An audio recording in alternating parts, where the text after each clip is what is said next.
Welcome to DoubleDM, the TTRPG talk show where we talk about how to be the best game master you can be. This week we talk about an old-time topic of DoubleDM that veterans of the show will recognize. However, even for them there's a lot of new insight and ideas in this. We are talking about accommodating new players at your TTRPG tables. We are not just talking about that you should let new players play, but how to make sure new TTRPG fans will have a great time at your tables and come back or start their own groups. We talk expectation management, character creation, how to help them in-game, what games to play, and a whole lot more so you can help new people discover our lovely hobby. And hey, if it works out great, maybe you can be a player at their tables too. So sit back, relax, grab a drink, and let's chat about making your TTRPGs better with this episode on how to accommodate new players at your tables. For more information, see the timestamps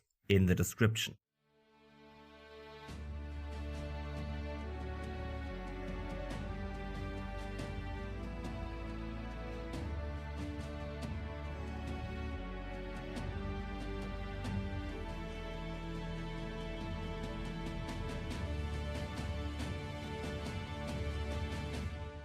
Hey, and welcome to DoubleDM episode... Now, fuck that, I gotta do that again. Welcome to episode, fuck that, I gotta do that again. Hello, and welcome to DoubleDM episode 90. As per usual, with me is my lovely co-host, Emil. I can't talk today, it seems like. What is happening? Anyways, how is your day? How are you doing? My day is going great. It's only 10 a.m., so it can get worse, it can get better. I don't know what's gonna happen today. We are here to record an episode and a recap, which we are recording right now. I am also scheduled to go to the cinema today at 2 p.m. And after that, I don't know. I have to edit. What are you watching? I am watching the new Black Adam. Yeah, so that's my day. My week was weird. Could say. Okay. So last week we had the door drama, right? Yeah. Now we have the fridge faux pas. Okay. Okay, I'm inclined. Tell me more. So I woke up today at like 8 a.m. or something and went to the kitchen and got everything ready for breakfast. And then I realized that my fridge was open. But I specifically remember closing it the night before. Mm-hmm. So I was like, okay, what is happening? Either someone is breaking into my house, I have a ghost, or I'm just an idiot. Please let it be ghost. Please let it be ghost. It wasn't ghost. I found out that the door of my fridge is somewhat broken and opens itself in some instances. Okay. So it's like the door drama part 2, electric boogaloo, the fridge faux pas. The fridge faux pas. I'm just gonna call it the fridge faux pas. Yeah, so I don't think I need to get it fixed. I just need to make sure that I close it correctly and it's really closed. But you know, this, when you have a fridge, I have this rubber lining that basically is supposed to seal it shut, right? And that is somewhat ripped apart. Okay. So that sometimes just comes undone and then the fridge opens itself for like a few centimeters, which is completely unnoticeable if you don't specifically walk up to the fridge and see if you can open it without any force behind it. So now I just have to watch carefully to close it. That's good. That's good. It could have also been if the cooling unit would have been open. That would have been way worse because that thing racks up energy as heck. But that seems to be fine. I am fine on that department. Perfect. And then, okay, my week started because, right, we are both students. And university started in Germany. So we're now in university fever once again. Yay. I, as the students of the two of us that is nearly finished with his bachelor's degree, have the luxury of now having to somewhat scrape together points so I can do my bachelor's. And I decided I will take a geology course, looking at stones and stuff. And nice. It's more interesting than I thought. Hey, that's a good thing. I'm gonna look at stones and have to classify them now. And you have to get a magnifying glass now, right? Yeah, I already bought one. Yeah, my week has been terrible. Oh no, what the fuck is happening? University, I have to get up fucking early every day. Like, if you conditioned yourself to go to bed like 3 a.m. and then sleep till 10. And suddenly, from one day to another, you have to wake up at 6 a.m. again. It feels like shit every morning. Yeah, At least that's for me. why you condition yourself before the last day. Yeah, I would have done that if I would have been able to complete my schedule for the semester, because the codes for the courses that I have to enroll in were just released one day before the start of the semester. And that's the problem. So I was like, okay, yeah, maybe I'm in luck in the third semester. I have not every course starts at 8 a.m. Yeah, joke's on me, every course starts at 8 a.m. So yeah, and it is complete and only physics, even though I'm studying chemistry. But okay, TTRPGs. Yeah. Was there something for you this week? Yeah, there was an amazing session. Okay. On Thursday. It was a short one for me, but I got to DM again in a fairly long time, actually. And it was amazing. We had such fun because it only was 2 hours. Okay. But we played this group, or haven't played this group for, I think, about a month or two, because we had the other sessions of one of the players that then DM'd in the time between and wanted to finish this one arc, and now we're back to my campaign, and we got instantly back into character, had awesome roleplay. It was a lot of fun, and yeah, we ended on a cliffhanger. One of my players is a drow, and we're currently in the Underdark. They travel towards one of the Underdark cities in my world, but were followed by something. Turns out they were followed by a Dryder, and the drow player recognized that Dryder. Turns out it was his mother. Ooh. And then we ended the session, and now they can't wait for next Thursday where we're going to continue that. But yeah, I can't tell you much more about that because I know for a fact one of the players is listening every time these episodes release, so can't tell you too much. Okay. But yeah, it was really fun. Okay, cool. For you, anything? Too many. I had the Tyranny of Dragons session and the Phantoms of Chaos session. Which do you want to hear about? Tell me about the Tyranny of Dragons first. Okay, Tyranny of Dragons players finally got the things they wanted and now went off to Neverwinter, because Neverwinter was about to be attacked by dragons and cultists. My players set up defense at one of the gates of Neverwinter and got to fight a blue dragon in combat, while at the same time a huge cultist army was attacking the gates beneath them. But the players were more preoccupied with the dragon flying above their heads, shooting laser beams at them. I mean, fair. And because me and another person decided to make them have a guest appearance in this session, I made them appear very cool, and they helped the party defeat the dragon and then went onwards into the city of Neverwinter to find out where the cultists are going. Because the cultists have a target in the city. They don't want to just destroy the city. They have a target. They want something. And they need to find out what. And now the next session is gonna be them fighting a green dragon, because the session ended with them running across a bridge to the castle of Neverwinter. Then this huge shadow in the water of the river appearing beneath them, jumping onto the bridge, and standing in their way is a green dragon. Oh boy. And there's also a red dragon flying across the city, raining down fire on everything. Cool. No doubt. And there are also bombs that have gone off. Obviously. In fact. 2 gates. The northern gate and the south gate of Neverwinter have been completely obliterated into craters by bombs with draconic magic. And if my players are smart enough, they should know that there's a third one. That's gonna go off as well, if they don't. Somewhere, sometime, probably. Not gonna say much about that.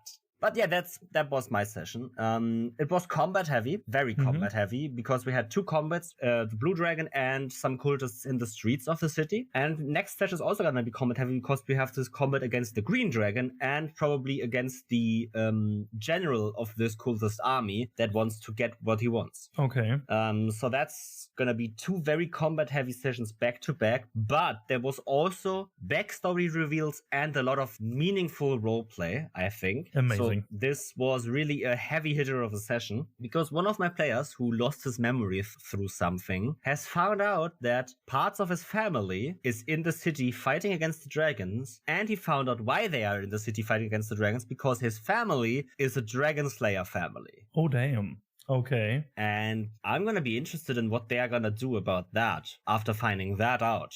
Are they gonna meet up with their family? Do they want to leave? I don't know. But we will see when we play Titan's Core, not Titan's Core, but when we play Tyranny of Dragons next time. On the 1st of November. That's the date. All right. Can't wait to hear more about this. Yeah, I can't wait to play more. But Perfect. yeah. You said you had another session? I had also Finals of Chaos. That is a few weeks back now. But it was this Masquerade Ball, right? I told you about that a few weeks ago. The Masquerade Ball, my players finally attended and had to find this Master Thief, who's also an escape artist. Basically, he is very good at escaping.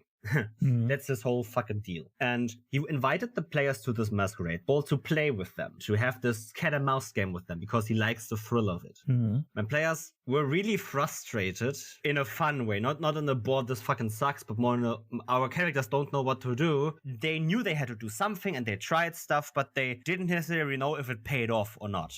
But at the end, they found something. They found a clue, because a lot of people that they were looking at, because they had some clues for what to look for and what to see and what to find, they found that most of these people that they were looking at had earpieces. They were communicating with the Master Thief. And one of the players got their hands on this one thing and then basically sent the Master Thief a message saying, "Get the fuck over here, I will tear your limbs apart and I hate you."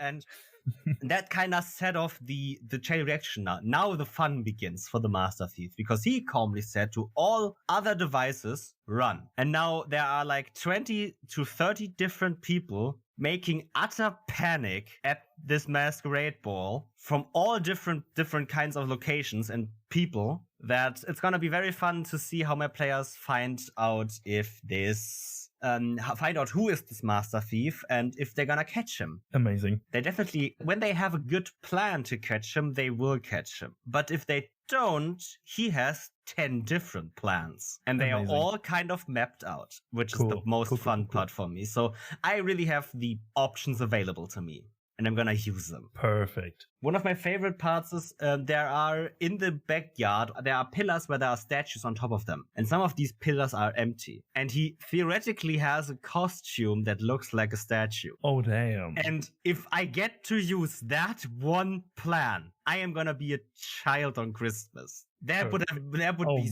so fucking cool if my players failed the perception check to find him. Amazing. Yeah. Oh my god. The options. Yeah. The things that could happen. Yes. Yeah, so and that is just one of the 10 different options he has. Perfect. So, with that, I think our recap is finished, and we can jump into our episode 90 of DoubleDM. Only 10 to go till episode 100. And we will talk about new players at your tables, getting new players into the TTRPG hobby, and how to accommodate the naive new players.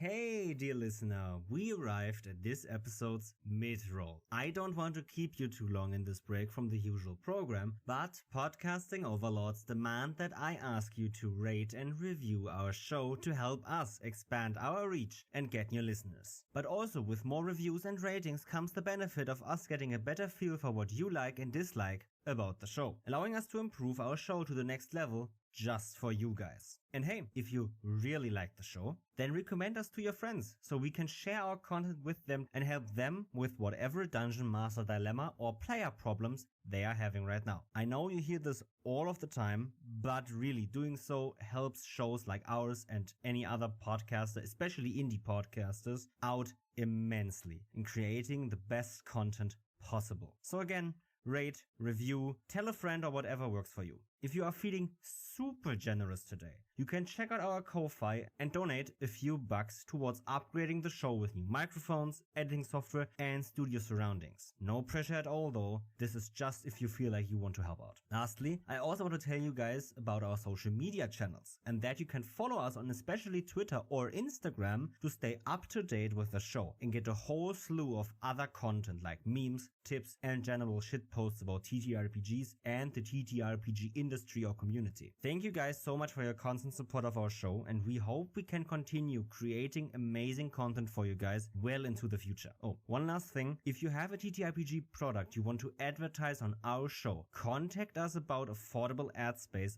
on DoubleDM episodes, and we also have promo swap spaces available for other podcasters and shows. And with that, I have an advertisement for you, and after that, it's right back to the show.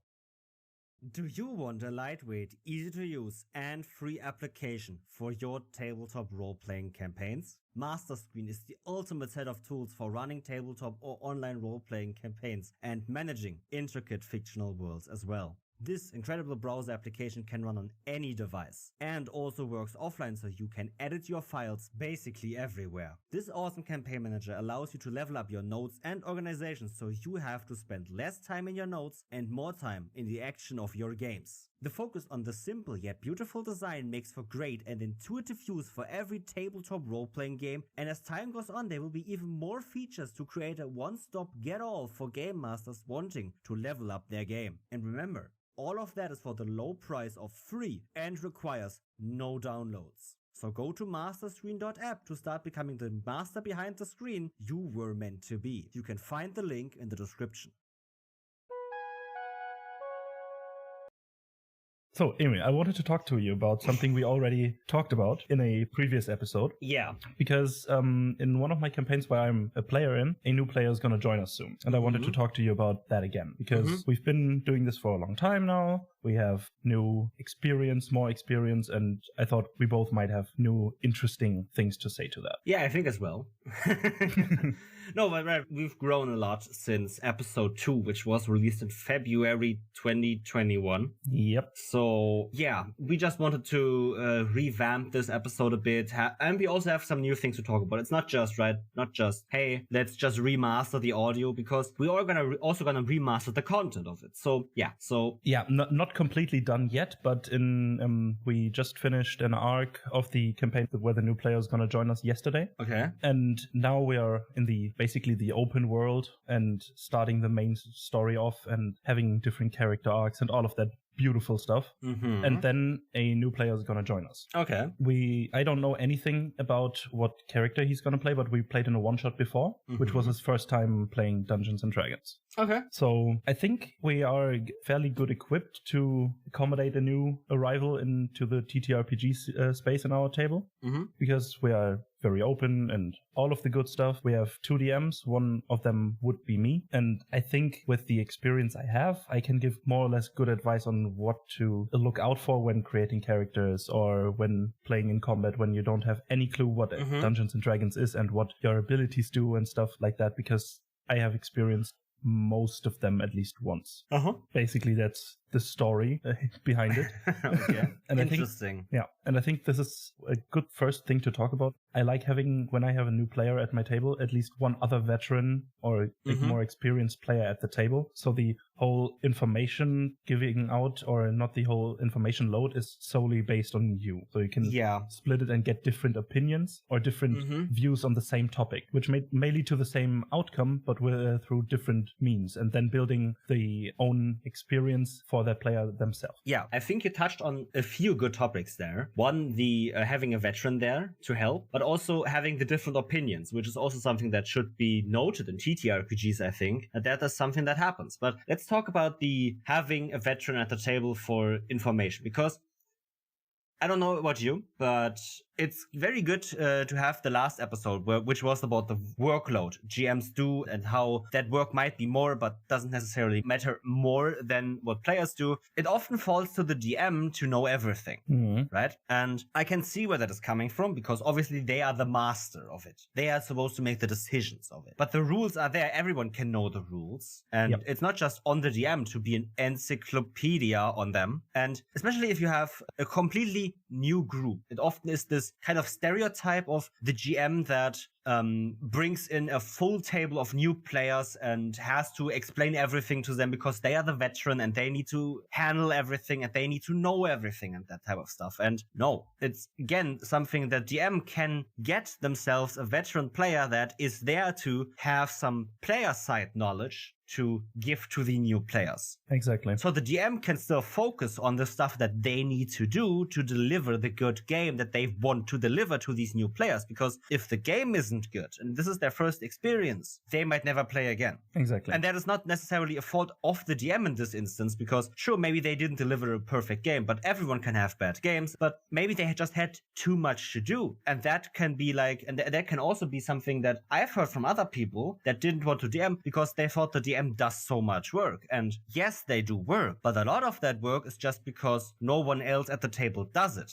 Exactly. And someone has to take up the work, and it's just assumed that the DM does it. But if you're the player that loves to read rules and likes to remember them, then do that for the game. Mhm. Because your DM might not. And I can tell you right now, as a DM that has like at least, I would say 80% rules knowledge of the games that I play whenever I play as a game master, Mhm. I enjoy having a player that has a 100% or 99% knowledge of the rules. This is amazing. Because having someone you can look to or ask when there is a rules question to get the rules as written or rules as intended is such a big benefit for a game master, because it takes time to actually read the rules. Yeah. Having someone that knows them and can quickly blurt out the information is godlike for a game master, in my opinion. Yeah. There's a difference between having someone that goes, well, this isn't according to the rules, to where the rules state that he can only move this many feet in this round, no matter what other thing, right? Pointing out the rules is something different than arguing the rules. Yeah.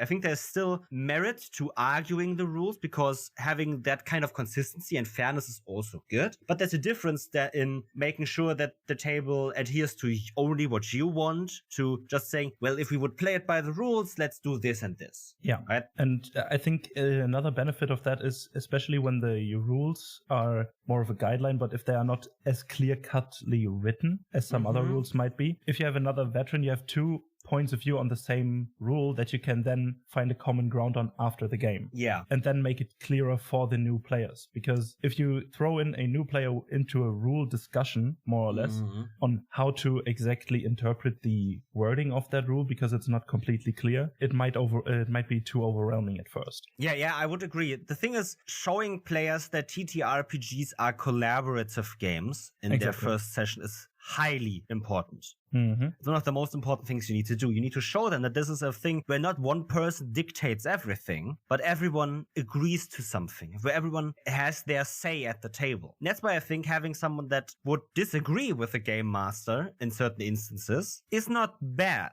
Yeah, most definitely not. Because it invites a discussion. A healthy discussion, hopefully, right? The thing is, good faith arguments, if the discussion is in a healthy manner of people having a disagreement and talking it out to find a common ground or to find a thing that works for the table, that's very good, because that is part of TTRPGs. Exactly. Showing them that this is a collaborative thing and the game master isn't the end-all be-all is very important, because if they go into the next session thinking that the game master is the end-all be-all, they might get discouraged from doing stuff they want to do because they think that the game master wouldn't want it to happen. And that's the death of good improv and roleplay. And regarding that improv and roleplay that you just mentioned, is if you have a veteran at the table, they can initiate roleplay to make it more gullible for the other newer players, because they might feel a bit uncomfortable at first if they have to be the ones starting the roleplay. Yeah. And if you're coming into a roleplay scenario where it's not you starting it, but you just get into it and then go with the flow, that might come more natural and then build up the confidence that you are a good role player, and then proceed to somewhere down the line initiate them yourselves. Yeah, I think, right, TTRPGs are, as we already talked about, just an inherently absurd construct to grasp. Yeah. The abstraction of TTRPGs is so absurd and wild that it's very hard to grasp for people that have never played before or that do not understand the games we're playing, right? If you're in the games, if you're in the hobby and have played a few times, you get it very easily. It's very easy to play TTRPGs, I would say. Yeah, I would totally agree. But the people standing outside, they see this high concept that is very intricate. It has dice, it has rules, and I need to know those, and I need to then talk to a game master, and one person person basically plays everyone except I play my character and some other people play their characters. And how does this work, right? It's hard to grasp. And that's why one of the funny things is that every time you see TTRPGs depicted in media, right, some people kind of say that every depiction of TTRPGs in media is bad because it just doesn't really reflect how every type of game goes. And obviously it is, because those people, while they might still play D&D, they have just as much a hard time explaining the game in a visual or audio format that it's just impossible to convey in a very quick way to an audience that might have never played. Exactly. Sure, you can say it's improv roleplay with dice attached to it, but what does that even mean? Exactly. And because of the weird concept, it's good, in my opinion, to have one that knows the concept and experienced the concept to then explain it through doing it with the other group. Having someone that is basically a guide on the player side, not just a game master guide, but one that is on the player side that can basically show the rookies how it's done, is a good thing. The first advice, I think we also said that in episode 2, because that is something that I've always done, is have someone at your table that knows the game or knows how to play TTRPGs at least a little bit. He doesn't have to be a 10-year veteran of the game systems and stuff like that, but someone that has played with you. If you're here thinking about, I want to bring in my new friend group, but I don't know how yet. How do I do that? Well, maybe take someone from your old friend group that also played D&D and ask them to play with you to bring in new players. And especially if you have this new player, this older player playing with new player, tell them that they are just a game guide. They can still have fun. They can still play the character they want, but they should, in crucial moments, maybe take a step back and look at the other characters and say, how do we do this? What do you want to do? Or you're the wizard. Do you have anything that you could do? Do you have a spell or something for that? And the wizard's player that has never played before can look at the spell list and ask the GM, well, does, Dimension Door do something for this? And then you can figure that out. But the wizard player might have never gotten to that idea if they hadn't got the gentle push from the veteran player that said, hey, do you have something that can help us? Exactly. And I would say it's a veteran. I would describe it, or I would define it in this instance as in the Warhammer 40k sense. You survived one day on the battlefield, you are a veteran now. Basically, you played some TTRPGs regarding this, you are the veteran of this group because you have experience in the thing. Yeah. And then you know how the game works, you know roughly what to do, and then can nudge other players into ideas that they can then come up with themselves, for themselves, and develop them into their own thing, and through that building the experience themselves. Yeah. And I would say, especially if you are not playing with that group anymore, of that old D&D group, because, for example, scheduling issues, but you manage to get 2 sessions with another more experienced player on the team. That works perfectly, because the first 2 sessions are there to show the other new players how this game works, and then they can figure the rest out with the GM alone. Yeah. Because then you know the basics, and then everything else comes by experience and by playing it naturally. Yeah. And right, with the basics, we don't just mean the rules, but those as well, right? Understanding, for example, D&D or Pathfinder action economies. Understanding what I can do on a turn. I can only cast one spell and the other needs to be a cantrip or whatever the rule is. Okay, so my spells, I have spell slots and I need to prepare spells every day when I wake up or something like that, right? That is something that you just learn through doing it a few times. But also the thing is, right, how do I even find a character? How do I understand? How do I play a character? That is something that many people just don't grasp in their first sessions, especially if they have no improv or theater or acting backgrounds, right? If you have actors that have done improv classes for years and years and years, they obviously will grasp that you can just play the character you want to play and play them with a voice, with gestures, with whatever else you want to do. They get that, because they have been trained to get that. But some other people might have not. For them, it's kind of hard to grasp. And having someone, right, again, that can show them how to do it is great. But now the thing is, if you have a veteran, they might be, let's call them an overachiever. They are very good at the role. That's nothing bad. They might be a very good role player. That's a good thing. But they might overdo it. Yeah. This is not to say that that is bad. They are supposed to showcase how it's played. But obviously, TTRPGs can be played in a lot of different intensities, you could say. And no intensity is the right one for everyone. But for your table, you need to find the one that works best for all players. And sometimes there are disparages between the players themselves and the GM. And that's okay as well. But obviously you shouldn't have, let's say, on a 1 to 10 scale, have all of the players at 1 and the GM at 10, because that will feel like a disconnect in the table. And no one really wants that. But the thing is, if this overachiever role player veteran goes in with a voice, with different phrases, uses words that they wouldn't normally use as a normal person outside the game, goes into gestures, maybe comes even in cosplay or whatever, that can be just as intimidating for these new players as just the games. Exactly. Because I think it shows, if you don't have any experience, it may feel like you need to do this to be good at the game and have fun. But it's not true. It's just not true. You don't have to do anything to have fun at the game. You just need to find the things you have to do to have fun with your table. And yeah, a veteran can discourage that or show other ways you can achieve fun at the table. Because they might come in cosplay, and then it depends. It's really depending on the table that you have. Yeah. Because if they show up in cosplay and everyone is completely in love with the idea, and then the next session they all show up with robes and hats and flowy cosplays, this is amazing.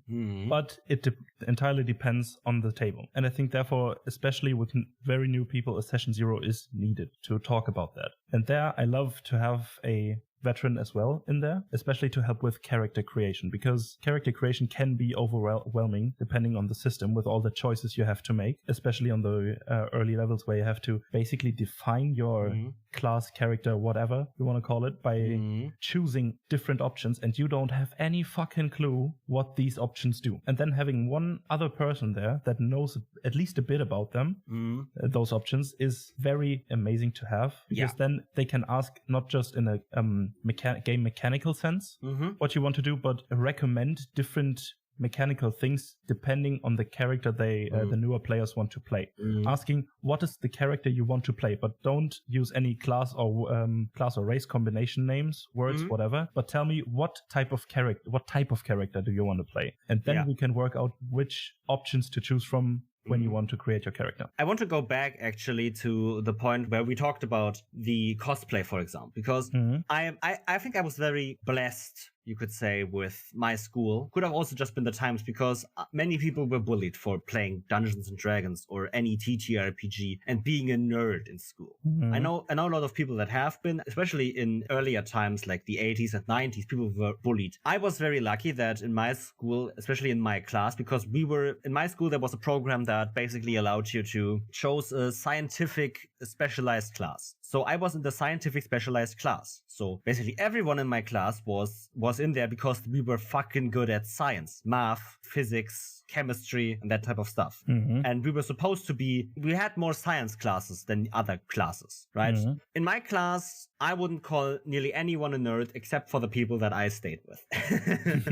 The people I'm still friends with from that class, those were the nerds. We played TTRPGs. Since I think 8th or 9th grade, we were the TTRPG players and we played. And we obviously also told other people in our classes about it. And no one in our classes was really that bullied that much. I think there was still some not so favorable interactions between people that I don't want to say, they just happened when you're teenagers, but they happened. But it wasn't that like someone was a real big outsider in the class. We were all kind of one big group. We all got along at least halfly with each other, you could say. So yeah, but the thing is that we told many people obviously at some point knew about, because they were sitting next to us in class as we talked about or whatever, or we just talked to them about what we did on our weekends and we said, we played TTRPGs, and then they had some ideas of it because of news coverage, TV series, entertainment that had some TTRPGs in them. Then the first question that I was asked, I think a few times, was, do you also dress up when playing? No, we don't. Do you also sit around a candlelit table at night? Yeah, we do that. That was what we did. So that is still much more intensity. Nowadays, when I GM, we mostly sit in a very lit room around a white table on just a couch, snacks on the table, but basically just very laid back, like a meetup, like you would do at a movie night. Just that the movie night is happening in our heads at the table right now instead of on the TV next to us. But also, yes, I sometimes play at tables where we sit in a dark room that basically looks like a library with candles instead of normal normal lighting. Yeah. Which can also be very fun. Oh, yeah. But that's definitely more intensity in the TTRPG immersion, which isn't bad. But what I want to get at is media sometimes makes TTRPGs more than they are. Mm-hmm. That is not necessarily that bad, but it can give a false image of what most TTRPG groups are. Because I think most TTRPG groups are just a bunch of people in their pajamas or sweatpants or just normal clothing sitting around a table laughing at dice. Yeah, exactly. But that is very boring to depict in media. Mm-hmm. You don't have to have any big sets or anything to have fun. Yeah. Just a plain old table and some plastic pieces with numbers on them, and you scream at them for coming up on the wrong number. Amazing. And even then, you don't need the fucking plastic pieces or the table for that matter. Yeah. Or the room for that matter. You can also play online. Yeah. Right? TTRPGs can be enjoyed in a very many different ways. And when you're getting new people into TTRPGs, I would probably talk to them about how they want to experience them as well. I think that's a good advice. Mm-hmm. Talk to these people how they want to experience them. Because tell them that the expectation that media sets sometimes by, I don't know, Community, Stranger Things, iZombie, or something like that, these TV shows, they sometimes set false standards that people that have no idea about the hobby have. Obviously, they do it for entertainment, and that's okay. But you don't need to meet those standards. But you also should dismantle those standards before the players meet the table. Exactly. I think that's very important, right? If they expect you to suddenly wear a wizard robe and game master a game with a surround sound system and a candlelit room that looks like a wizard's tower or something, you need to tell them that that's not the case. Or maybe it is the case. But tell them beforehand, I think, so they can prepare accordingly. Yeah. Now we can get to character creation. Please. Yeah. So character creation, right? It can be a chore sometimes. Can be a lot. Yeah. And if you have done it multiple times or as in, I think, many GMs cases, like 100+ times because you just love creating characters and have them NPCs you can use and stuff. Yeah. It's easy for you. Yeah. But for newer people in the hobby, it is really a difficult task. And I can only say I would love to have a veteran tell me how to create or how to go about creating a character when I first started it, because I had to learn everything by myself. And this was really fucking tough because I didn't know jack shit. I was just sitting there reading the rules and was confused. Okay, I have to choose this one now, but for this I had to choose this, which I wasn't supposed to yet. And then completely weirdness. But then if someone new at the table is having these struggles, and I'm guaranteeing you, if you're a first-time player at a in a TTRPG and you have to create a character, you are gonna have these struggles if no one is gonna help you, and therefore having someone there that can help you with it, being it only the GM or another veteran player, or at least someone who has played TTRPGs before, is a godsend. Yeah, I think that's actually one of the things that has been done good for so long. Normally, people help their players. Veteran GMs help their new players create characters. Especially, for example, right, if you hear the stories of game store GMs that tell, well, I have new players at my table. So the first thing I ask them, what type of character do you want to play? Or what character do you want to play, right? They help their people. And I think, right, that's something that people always got right. But I think the thing is, it's not just about asking them and walking them through character creation. It's also explaining to them why those steps are important. Exactly. I think that's the main part, because that sometimes doesn't come up that much, right? You need to pick a race. Are you a dwarf or an elf? Well, what impact does that decision have? Because the people are just gonna pick what they like, and then they realize that decision had an impact that they don't like, so they can go back, obviously, right? You will then offer them that they can just go back and create an elf instead of a dwarf because they wanted to play an elf or whatever, right? Maybe those races have an impact that then destroys what they actually wanted to play. And it's that impact that you need to explain to them. It's not just, do you want to play an elf or dwarf? Because that is a flavor question. Yeah. But asking them, okay, so the elves are, per the game system, they have innate magic. Do you want to be a magic user? Maybe an elf would fit you better. Or you can play the dwarf, which basically flips that on its head. They are not necessarily magically inclined at first, but they can be still great mages. And hey, that is a way better way of phrasing the question, do you want to play a dwarf or an elf, for me? Because it explains to these people why these decisions matter. Yeah, and that's why I wouldn't phrase any questions like what type of insert game mechanic here would you like to pick, but rather what did you have in mind when you wanted to create a character? What character did you have in mind? And then recommend things based on the game mechanics for that character concept they have in their mind. Right? Try to get the players away from saying, I want to play an elven wizard. Try to get them to, I want to play a spellcaster that can make a quick escape or whatever. Right? Yeah. With that, you can create a character. When they say, I want to play an elven wizard, which obviously most people will say first because that's kind of still more expectation, especially with the pre-knowledge that they have of either of every fantasy world or every fantasy movie they watched or every fantasy game they played or whatever, right? So they come in with that pre-knowledge and might have that idea. But they don't know what an elven wizard in D&D means, or in any TTRPG other than D&D means at first. They just know what it means in their own mind, and then understanding what that means for them, right? Okay, so what does that mean for you? You can play an elven wizard, yes you can, but do you want to? These are the elven stats, these are the wizard things. Do these fit your character, or should be maybe more go into, I don't know, a half-elven sorcerer or a human sorcerer, because that fits you maybe better for what you want to do. And then they go, yeah, I think human sorcerer fits better, but why is it human sorcerer? I thought it was elven wizard here. No, this system has its own different rules and stuff like that, and this works like this in this game. Fantasy isn't always the same everywhere. So, right? Obviously not, but they might not know that. Yeah, it's like in media, you only have this category of spellcasters, or mostly called wizards. And then you come into TTRPGs, and then they're just suddenly 4 or 5 different spellcasting classes that essentially, if you just say, yeah, I'm a elven spellcaster, all work for that description. But for the thing you had in your mind, a specific class or a specific profession might fit you better. And that's something that you have to filter out through questioning not what game mechanic they want to play, but what type of character they want to play.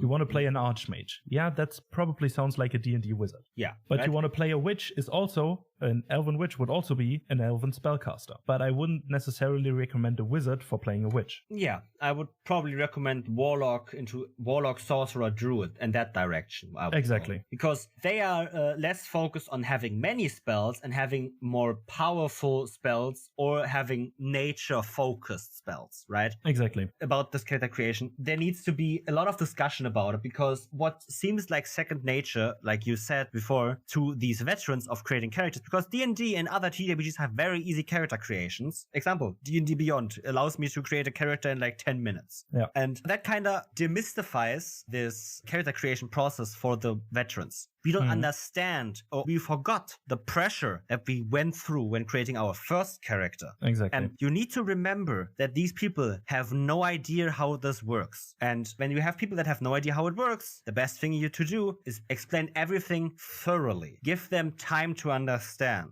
Yeah. Ask them if they understood it. And if they don't, explain it again in a different way. Give them examples. Give fucking examples. Yeah, exactly. Right? If someone has to explain dexterity to me, the thing is, they can either say, yeah, it's how nimble you are, or how quick you are, or they could say, well, do you remember that scene from Lord of the Rings where that character did that and that? Well, that is dexterity. And I understand that better because I have an image in my head now. Exactly. That works way better. So yeah, I think that is really good. And especially for creating characters, one other advice is, right, ask them a concept, right? But the best advice I have that you can give to newer players when they ask, what character should I play? Right? A lot of people just have no idea what they want to play. So they come in with, well, what should I play? What is easy to play, or what can I play? Tell them, take your favorite, for example, if you're playing D&D or Pathfinder or something, or a fantasy game, take your favorite fantasy character. And they say, well, I don't know, Gimli from Lord of the Rings. Yeah. Then you say, cool, Gimli would be a dwarven fighter. He has a big axe, he has a big armor, and he goes into game. Maybe he has a little bit of barbarian in him, maybe, but let's go with fighter. It's very simple. So we will create a dwarf. So you have these different stats, right? That's a different way, right?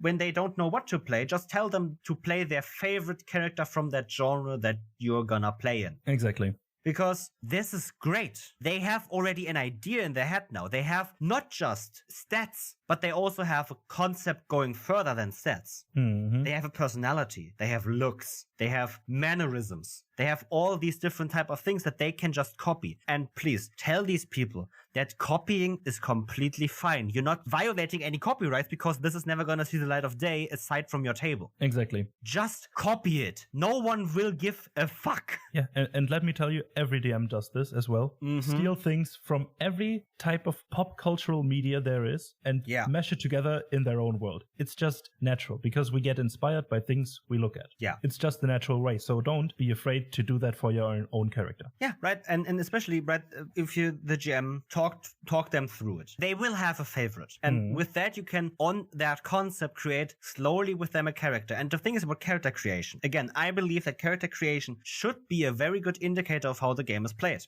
And when you walk them through character creation, explain to them what this means. Okay, so this is a spell. You will cast spells with actions, and you have these 3 different components to spells: verbal, material, and somatic. And these mean that you need to speak some words for the spell, need to make some gestures, or need some kind of materials to cast the spell.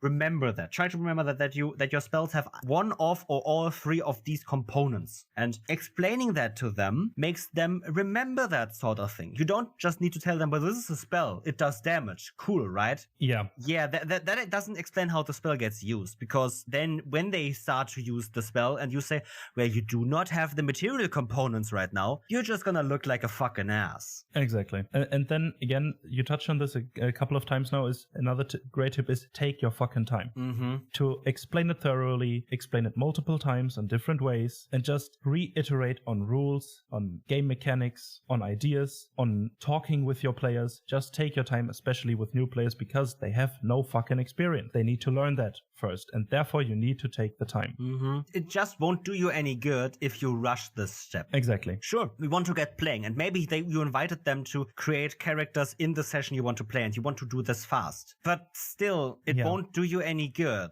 Sure, the same has to be said, do things quickly because you want to play with them, and you should play with them. Because if you take too much time, it might seem to them that, well, we never get to play. How is this fun? Is this the game, right? No, it isn't. And therefore, a veteran is also very good to have, because if you as a GM can be this person, it is good that if a veteran knows how to prioritize different steps in character creation. If you, for example, create a character and it might be a chore, but it isn't important for the first few sessions or for the first session. You might say, okay, this might take too long now and subtract from the fun. Let's put a pin in that and let's burn the bridge when we cross it. Yeah. Could be. Like talking in D&D now, you are level 2 and you start thinking about your subclass. And that would be reading too much now for this session to do. Then let's say, okay, let's put a pin in that and play with level 2 first, and then decide when you know what you are playing, or got to know your character, got to know how you want to play it, and then later with that knowledge decide on what you want to do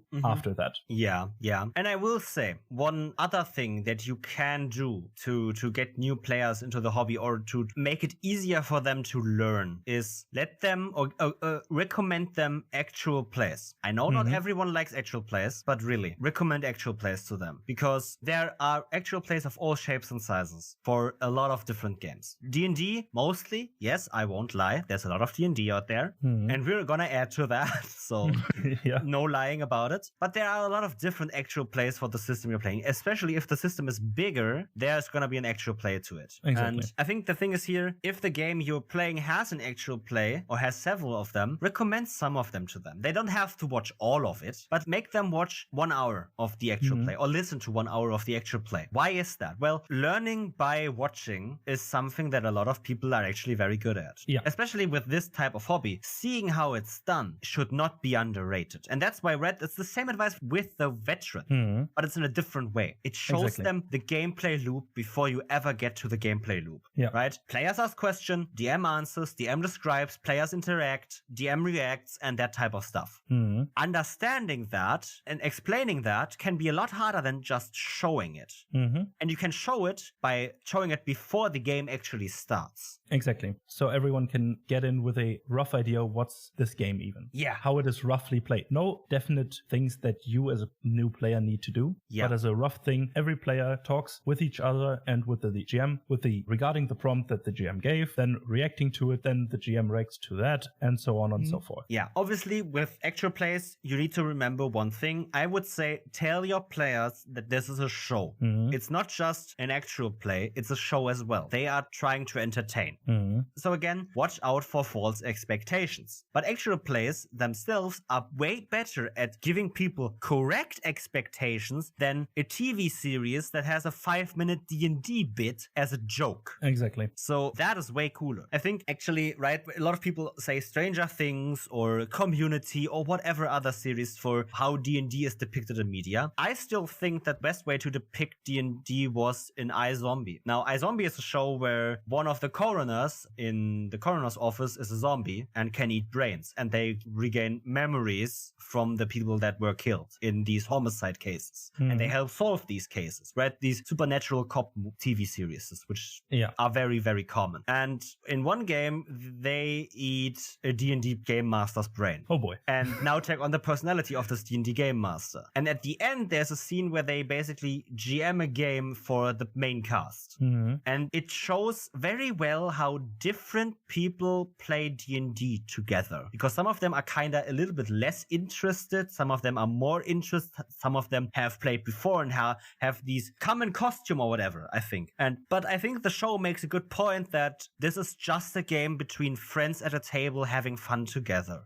Just that one of them has eaten a brain. So take that away. But right, it's a very good depiction in my opinion, because it shows kind of how my games play out. And I think that short episode of 40 minutes is a good way to get right expectations. But even better is setting them, hey, watch Critical Role. Sure, the production value is there, and you shouldn't necessarily think that my games are gonna be the same value or the same way Matt Mercer GMs his games. And I don't expect you to play like Laura Bailey or Tyler St. Jaffe. Yeah, but it still shows how D&D is going to play out roughly. Yeah. The same gameplay loop is shown over and over again, just in a more produced and more professional manner, you could say. But the same thing still happens at the table, but on a lower professional level. Yeah, but I can also say, hey, go listen to actual play podcasts like Reckless Attack, D&D Disaster Story, or whatever else. These podcasts, they show you how it's done on a less, let's say, professional game. I'm not insulting my two friends here that might be listening, Nathan and Evie, about that their shows are not high produced, because they are great shows and they have production value, definitely. But Critical Role is still something different than their shows.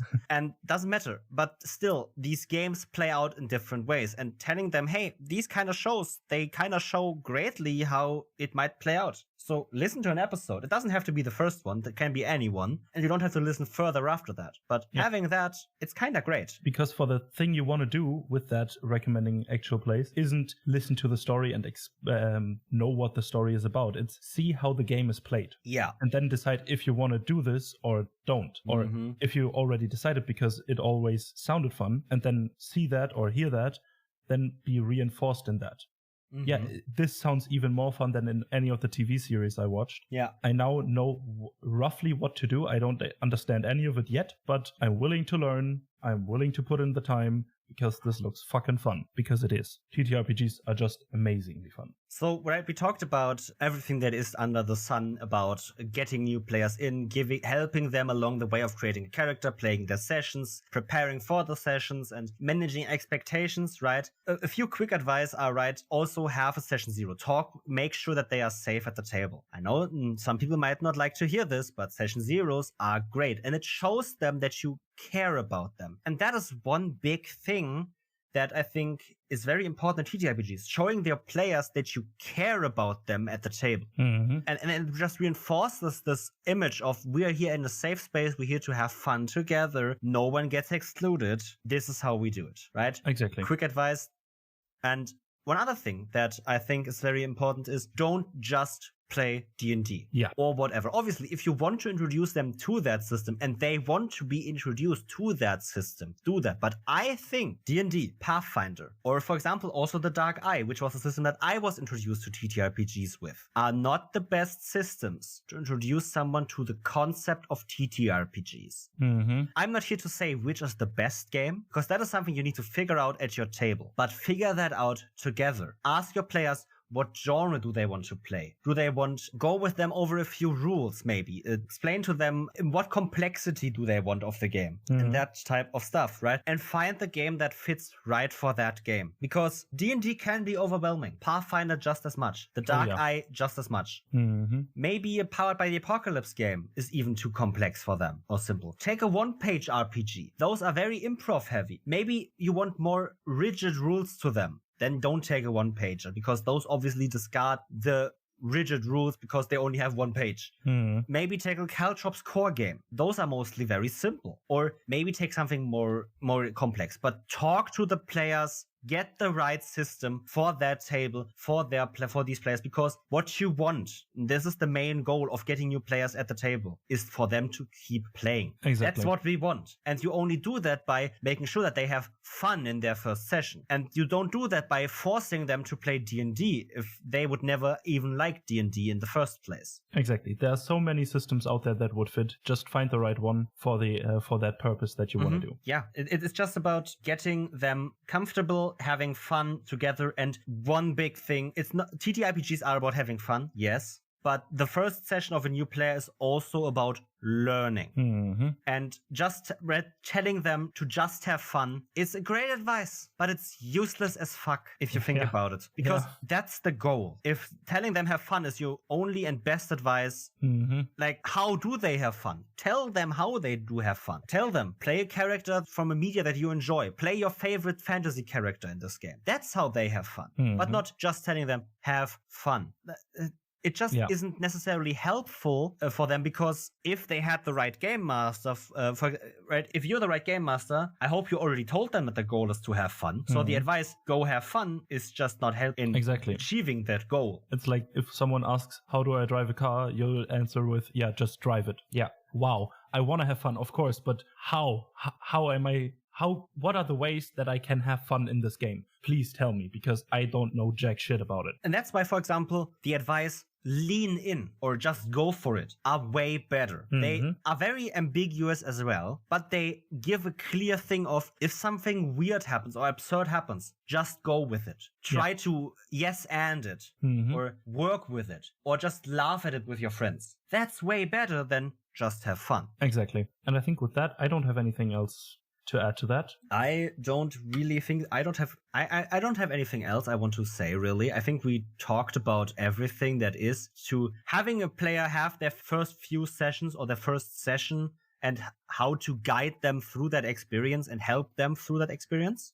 Sure, maybe there are more advice. People can obviously always add us on Twitter, or even send a voice message to us on Anchor with the link in the description for this episode to, hey, if you have something else you want to share it with us. We would love to hear it. But with that, I'm finished for this episode. Yeah, and as per usual, you can find us on Twitter and Instagram at DoubleDMPod, or you can visit our website at www.doubledm.com. We also have a Ko-Fi if you would like to check that out. And please, if you like the show, leave a rating on your favorite podcasting listening platform of your choice. It really helps the show out. And with that, thank you for listening. See you on the next one, and bye-bye. Bye-bye.